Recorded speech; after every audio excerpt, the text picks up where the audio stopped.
A very good evening and thanks for clicking on to the Friday edition of Vogan's European Outlook. In yesterday's video, I'll look briefly at the competing aspects of the overall climate drivers that we've got going at the moment. We've got a bit of a competing going on between the Mann-Julian Oscillation, the La Nina base state, the Eastern Pacific Oscillation.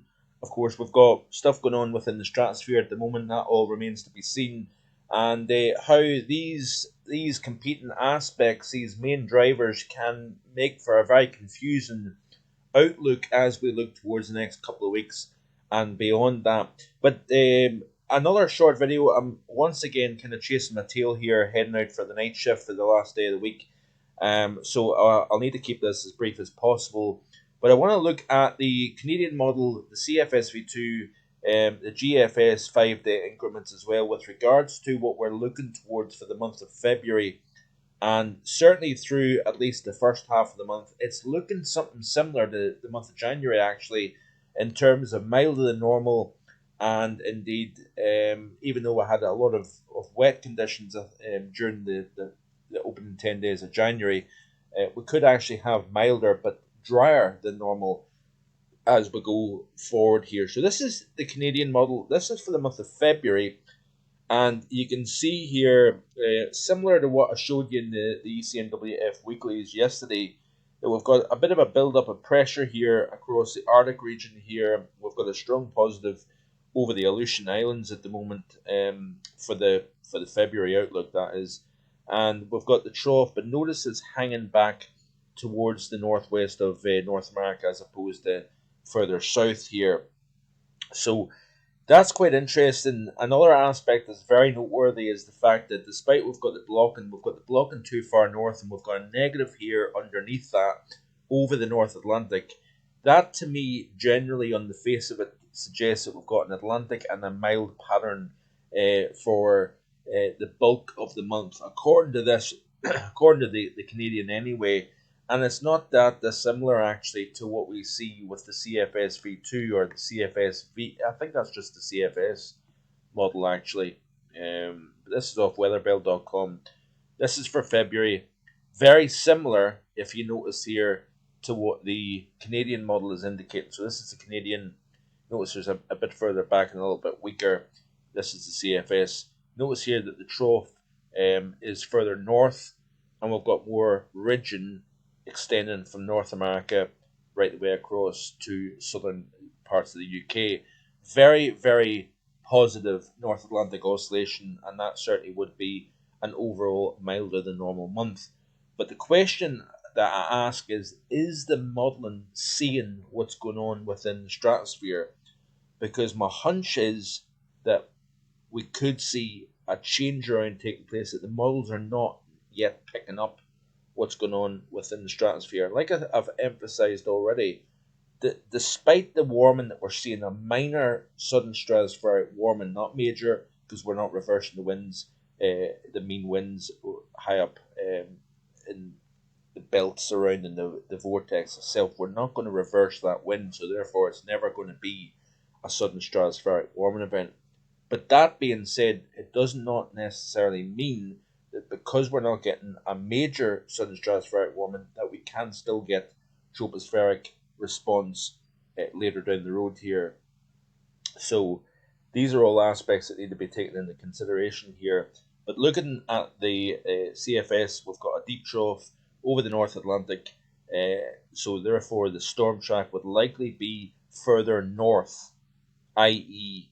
we would be on the warm side of the jet stream through the majority of the month of February here. If this is correct, if the Canadian model is correct, notice here that the area of blue representing lower than normal heights is a little bit further south here with more blocking across the top, whereas the CFSV2 has that blocking a little bit further north here along with the trough. So that's quite interesting. Certainly looking at the temperature anomaly chart here for the month, and it indicates that we will be warmer than normal here according to the CFS model anyway. Notice here that I think a lot of the problem is that we've got a stronger than normal trough over the stronger than normal ridge over the southern half of the United States seen by the model. We've also got the same reflection over Europe also, so that shifts the storm track further north.